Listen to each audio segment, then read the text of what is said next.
अस्सलामु अलैकुम वरहमतुल्लाहि वबरकातुहू। आदरणीय अतिथिगण, शिक्षकगण एवं मेरी प्रिय सहपाठियों, आज के इस मंच में मेरा विशेष विषय है पवित्र नबी सल्लल्लाहु अलैहि वसल्लम। नामे मोहम्मद से प्यारा कोई नाम थोड़ी है, नामे मोहम्मद से प्यारा कोई नाम थोड़ी है, मुस्तफा से ऊंचा किसी का मकाम थोड़ी है। मैं मानती हूँ काबिले एहतराम है बहुत सी हस्तियाँ, मैं मानती हूँ काबिले एहतराम है बहुत सी हस्तियाँ, मगर मुस्तफा से ऊंचा किसी का मकाम थोड़ी है। अतिथिगण, नबी करीम सल्लल्लाहु अलैहि वसल्लम ये व्यक्त करते हैं कि सत्य के राह पे जो व्यक्ति चलता है वो एक दिन सफलता जरूर पाता है, लेकिन जो व्यक्ति असत्य के राह पे चलता है वो एक दिन बर्बाद हो जाता है। नबी करीम सल्लल्लाहु अलैहि वसल्लम हर तरफ से सफल इंसान थे।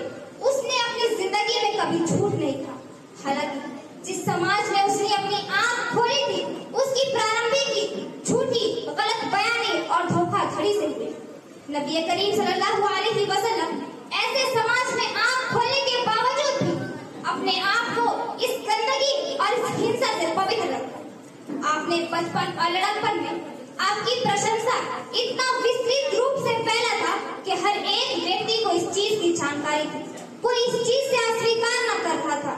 आपको पूरे समाज के बीच में फैलाया गया, आपके पवित्र चरित्र को फैलाया गया और आपकी इसी प्रशंसा के कारण समाज में बदतरीन विरोधी होने के बावजूद भी आप पूरे समाज के बीच एक प्रसिद्ध व्यक्ति थे। आपका सितारा चमकता था। 40 साल की आयु में आप पूरे समाज के बीच में एक प्रसिद्ध व्यक्ति थे। 40 साल की आयु में अल्लाह ताला की तरफ से ऐलान नबूवत के आदेश होने के बाद स्थिति कुछ इस तरह से बिगड़ गई कि पूरे समाज में आपका विरोध खड़ा हुआ और हर तरह के अत्याचार का प्रयोग किया गया। कुफार जान के दुश्मन बन चुके थे, लेकिन इस चीज से पूरा जग इनकार कर रहा था। सफा के प्रसिद्ध खिताब में आपने अपना भाषण व्यक्त करने से पहले लोगों से यह गवाही दिया कि क्या तुम लोगों ने मुझे सत्य की राहों में पाया या असत्य की राहों में? तो पूरी संस्था एक ही आवाज में पुकार उठी, मैंने जब जब आपको देखा है तब तब सत्य की राहों में पाया है। देखकर मुस्तफा की महफिल को तीर की गुस्सी मुझ छिपाकर कुरैश मक्का का सबसे बड़ा आपके विरोधी अबू जहल को माना जाता था, मगर वो भी आपको झूठे कहने की हिम्मत न कर सके।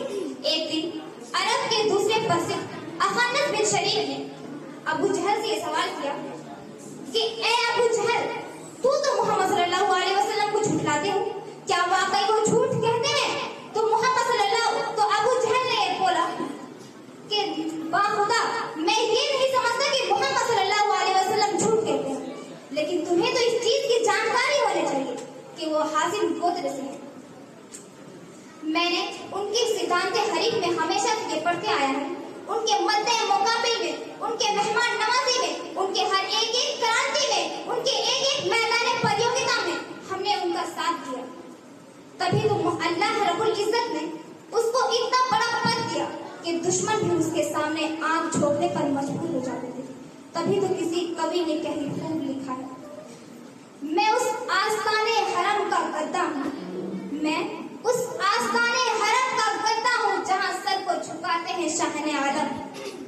मुझे ताजदारों से कम मत समझना, मुझे ताजदारों से कम मत समझना, मेरा सर बेशयाने ताजे बिलाल।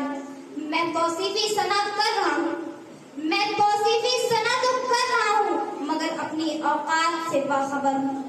मैं अब अपनी वाणी को विराम देती हूँ। धन्यवाद।